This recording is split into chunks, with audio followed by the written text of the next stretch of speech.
Okay, so we're going to start with something that should be reviewed for everybody. I'm going to go through this kind of quickly.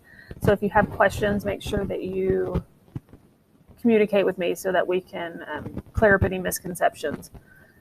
So we just need to review a couple skills that, like I said, should be reviewed from first year chemistry. The first of which being the concept of the mole, understanding what a mole is. So the word mole, it's just a unit of measurement, just like feet or meters or uh, liters or centigrams. Those are units of measurement. And what mole does is it counts the number of something. And just like the word dozen stands for 12 somethings, the word mole stands for 6.02 times 10 to the 23rd somethings. And those somethings in chemistry are typically particles, molecules, formula units, ions. It could be, whatever. If you have a mole of something, you have this many, called Avogadro's number of that thing. So that's what a mole is.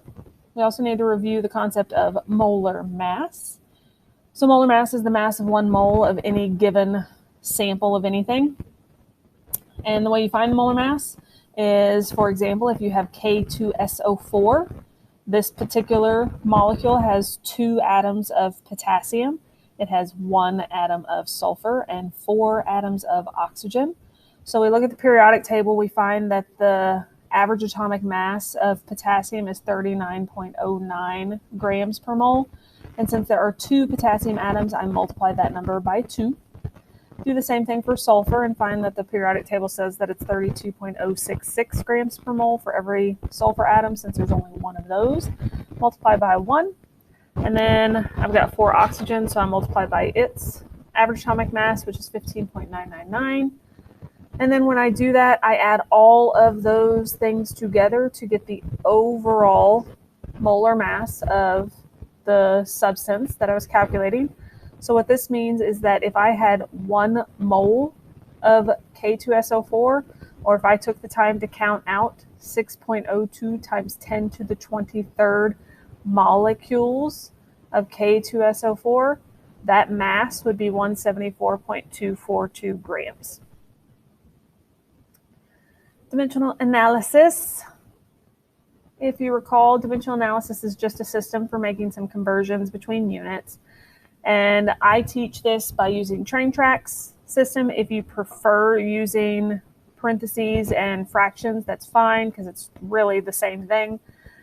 Just make sure that whatever unit you are starting with, here in the top left, you are crisscrossing that unit down diagonally, because those things will cancel. So if I had a question that says how many calcium ions are in 2.34 grams of calcium phosphate, recognize that calcium phosphate is a compound or a molecule. Calcium ions is specifically talking about the calcium only. So I take the number that I started with, get rid of grams. I'm going to convert to moles of calcium phosphate by dividing by the molar mass first.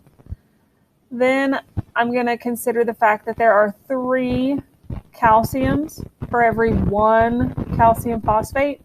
So that would be my next conversion right here. And I'll put that moles of calcium phosphate on the bottom so that those things can cancel. And lastly, since I'm looking for ions, the number of ions, 1 mole of anything contains 6.02 times 10 to the 23rd ions. So I have to use that conversion factor here to determine the number of individual ions, not the number of moles of calcium ion. I want to know the individual ions.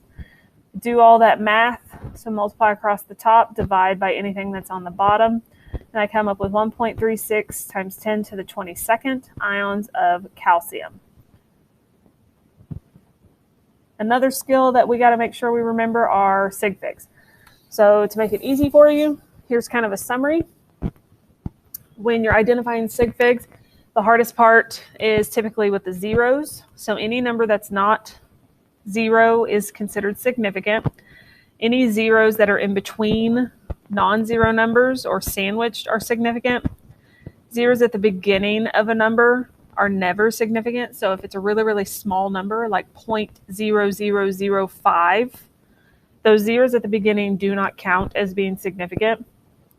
And then zeros at the end of a number are only significant if there's a decimal present. So if I have the number 5,000, but I don't explicitly write a decimal at the end of that number 5,000, the only number that is significant there is the number 5. But if I have 5,000 and I actually put a decimal at the end of 5,000, I do that specifically because I'm trying to indicate that not only is the 5 significant, but the other 3 zeros are also significant because the presence of that decimal. Sometimes we have to do math with sig figs.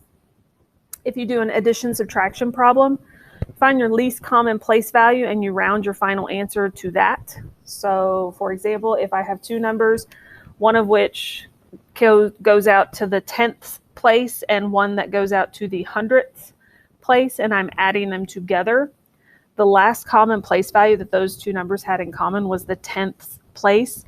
So once I add them together, I'm going to round my answer off to the 10th place.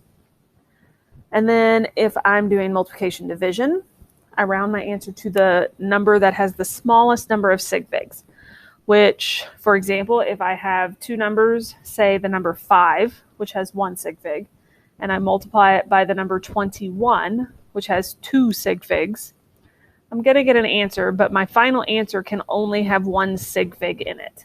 If you're in doubt about how to make sig figs match, then put it into scientific notation, because anything in scientific notation is going to be significant.